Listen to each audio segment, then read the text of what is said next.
I am not Morgan Freeman, and what you see is not real.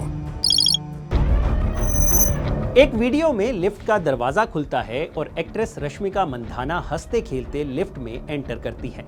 लेकिन इस एक video ने internet पर लंबी डिबेट छेड़ दी है और ये डिबेट है डीप फेक टेक्नोलॉजी को लेकर। नहीं समझे? चलिए वीडियो को दोबारा देखते हैं। इस वीडियो की शुरुआत में लिफ्ट का दरवाजा खुलते ही पहले सेकंड पर इसे पॉज करके देखिए। इस वीडियो में कोई और ही लड़की है जो अचानक से रश्मिका मंदाना में बदल जाती है। ये कोई जादू नहीं है, इसे डीप फेक एआई कहते हैं। अब जरा ओरिजिनल वीडियो को भी देखिए। ये है ज़ारा पटेल, एक ब्रिटिश इंडियन लड़की जिनके इंस्टाग्राम पर 4,15,000 फॉलोअर्स हैं।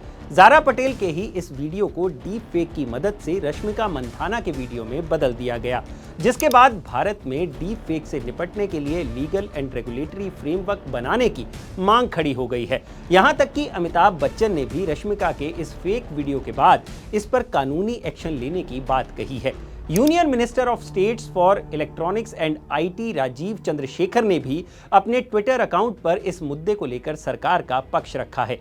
लेकिन सवाल ये उठता है कि आखिर डीप फेक है क्या और इसके जरिए क्रिएट किए गए फेक वीडियोस और फोटोज का किसी देश के डिफेंस, इलेक्शन, डेमोक्रेसी और फॉरेन पॉलिसी पर क्या असर पड़ सकता है। This is a dangerous time. Deep fakes. Whoever controls the data controls the future. ये एक वीडियो डीप फेक को लेकर आपकी सोच बदल देगा। हाय, मैं हूं भूपेंद्र सोनी और आप देख रहे हैं अनकट।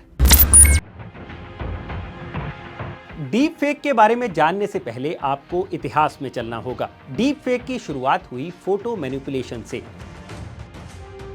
सन 1860 में सदर्न पॉलिटिशियन जॉन कलोन्स की बॉडी पर अब्राहम लिंकन का सर लगा दिया गया और ये उनकी आइकॉनिक फोटो बन गई। 1930 में सोवियत लीडर स्टालिन की एक फेमस तस्वीर से कम्युनिस्ट लीडर लियोन ट्रॉट्स्की को गायब कर दिया गया था ताकि प्रोपेगेंडा खड़ा किया जा सके। बेनिटो मुसोलिनी की इस तस्वीर से घोड़ा पकड़ने वाले को ही गायब कर दिया गया ताकि किसी को ये ना लगे कि मुसोलिनी घोड़ा तक नहीं संभाल सकते।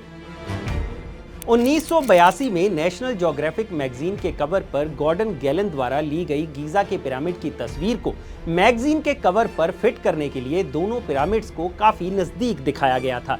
इस पर इतना बवाल मचा कि मैगजीन को माफी तक मांगनी पड़ी थी। यही नहीं, साल 2014 में सुवीद दत्ता फोटो स्कैंडल भी काफी लाइमलाइट में आया था, जब उन्होंने कोलकाता में ली गई अपनी एक फोटो में एक औरत का फेस 1978 में मैरी एलन मार्क द्वारा ली गई एक फोटो से बदल दिया था। पकड़े जाने पर उन्होंने अपनी गलती भी मानी थी। यानी कुल मिलाकर बात इतनी है कि डीप फेक से पहले भी ऐसे ही फोटोज को बदला जाता रहा है, बस तब उन्हें फोटो मैनिपुलेशन कहा जाता था और उस वक्त ऐसा करने के लिए एक्सपर्ट्स की जरूरत होती थी। अब आते हैं डीप फेक पर। 2017 में पहली बार डीप फेक टर्म का इस्तेमाल उन फोटोज और वीडियोस के लिए किया जाने लगा जो डीप लर्निंग टेक्निक्स के जरिए जनरेट की गई थी। शुरुआत में डीप फेक का यूज ज्यादातर पोर्नोग्राफिक इमेजेस और वीडियोस के लिए ज्यादा होता था। सितंबर 2019 में एक एआई फर्म डीप ट्रेस ने इंटरनेट पर मौजूद 15,000 डीप फेक वीडियोस का पता लगाया था, जिसमें 96% वीडियोस पोर्नोग्राफी से जुड़े हुए थे और इनमें से 99% वीडियोस में फीमेल सेलिब्रिटीज के चेहरे को मॉर्फ कर क्रिएट किया गया था। यानी इस टेक्नोलॉजी के जरिए औरतों को और स्पेशली विमेन सेलिब्रिटीज को ज्यादा टारगेट किया गया। लेकिन अब सवाल ये उठता है कि ये डीप फेक टेक्नोलॉजी आखिर काम कैसे करती है। Deep fake AI artificial intelligence का इस्तेमाल कर किसी दूसरे शख्स की कन्विंसिंग इमेजेस, ऑडियो और वीडियो क्रिएट करने का काम करता है। डीप फेक दो एल्गोरिदम्स की मदद से काम करता है। पहला जेनरेटर और दूसरा डिस्क्रिमिनेटर। जेनरेटर का काम होता है फेक कंटेंट बनाना और डिस्क्रिमिनेटर का काम ये देखना होता है कि ये फेक कंटेंट कितना असली लग रहा है। यानी जब तक फेक फोटो या वीडियो असली जैसी नहीं लगने लग जाती तब तक डिस्क्रिमिनेटर उसे ठीक करवाता रहता है। इसी जेनरेटर और डिस्क्रिमिनेटर एल्गोरिदम्स की जोड़ी को जेनरेटिव एडवर्सरियल नेटवर्क यानी जीएएन कहा जाता है। ये जीएएन डीप लर्निंग का इस्तेमाल कर फेक कंटेंट जनरेट करता है। डीप फेक वीडियोस दो तरह से बनाई जाती हैं। पहला, जिस शख्स की फेक वीडियो बनानी है उसके ओरिजिनल वीडियो को लेकर उसके फेशियल एक्सप्रेशंस और बॉडी लैंग्वेज को रीड कर उसका एक ऐसा वीडियो क्रिएट कर दिया जाता है कि वो शख्स खुद ही सब कर रहा है या बोल रहा है ऐसा दिखाई देता है। वहीं दूसरा तरीका होता है फेस स्वैप, यानी किसी शख्स का वीडियो रिकॉर्ड कर उसके ऊपर उस सेलिब्रिटी का चेहरा लगा दिया जाता है जिसका फेक वीडियो बनाना होता है। रश्मिका मंदाना के मामले में इसी फेस स्वैप टेक्नोलॉजी का यूज किया गया है। लेकिन वीडियोस के अलावा ऑडियो डीप फेक्स भी होते हैं, जिसके लिए सिस्टम किसी सेलिब्रिटी की आवाज के सैंपल से ही उसकी आवाज क्रिएट कर लेता है। इसके अलावा लिप सिंकिंग भी एक तरीका होता है जिससे सेलिब्रिटी के लिप्स को आवाज के मुताबिक सिंक कर दिया जाता है। यानी डीप फेक के जरिए कुछ भी किया जा सकता है। This is a dangerous time. Deepfakes. And what you see is not real. Controls the future. अब आते हैं इस सवाल पर कि कितनी खतरनाक है डीप फेक एआई।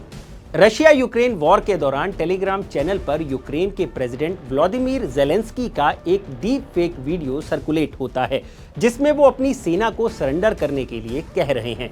Не так вже й लегко. Я змушений приймати складні рішення. सोचिए, वॉर की स्थिति में किसी देश का नेता अगर अपनी सेना को सरेंडर करने के लिए कह दे और वो डीप फेक एआई के जरिए बना वीडियो हो और लोग उसे सच मान ले, तो किसी देश के डिफेंस के लिए वो कितना खतरनाक हो सकता है। फेसबुक के फाउंडर मार्क जकरबर्ग एक डीप फेक वीडियो में ये कहते नजर आ रहे हैं कि वो अरबों लोगों के चोरी किए डेटा को कंट्रोल करते हैं।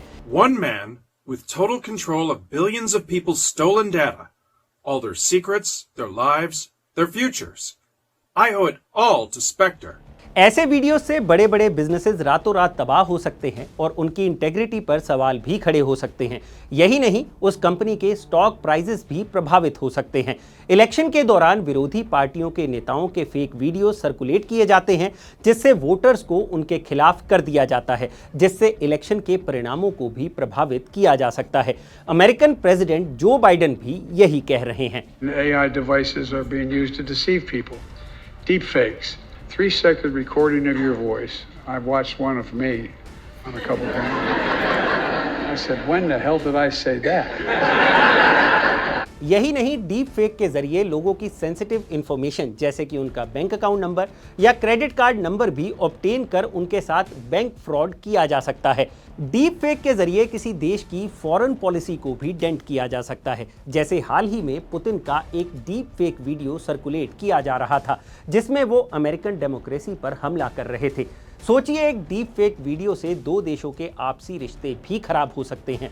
डीप फेक वीडियोस के जरिए टेररिस्ट लोगों को किसी भी कौम के खिलाफ भड़का सकते हैं कि देखिए उनका नेता आपके बारे में क्या कह रहा है। यानी वो इसके जरिए भी टेररिज्म फैला सकते हैं और प्रोपेगेंडा खड़ा कर सकते हैं। बस इतना ही नहीं है, डीप फेक के जरिए एक जीरो ट्रस्ट सोसाइटी भी खड़ी की जा रही है जिससे आने वाले वक्त में लोग डीप फेक के चंगुल में ऐसे फंस जाएंगे कि उन्हें पता ही नहीं चलेगा कि क्या सच है और क्या झूठ। अब तक तो सिर्फ तस्वीर जो कहती थी उसे ही सच मान लिया जाता था, लेकिन आने वाले वक्त में जो लोग वीडियोस में कुछ गलत करते दिखाई देंगे वो भी उसे डीप फेक कहकर डिनाई करना शुरू कर देंगे। और जिस तरह से टेक्नोलॉजिकल एडवांसमेंट हो रही है, ये पता लगाना भी मुश्किल होगा कि वीडियो असली है या नकली।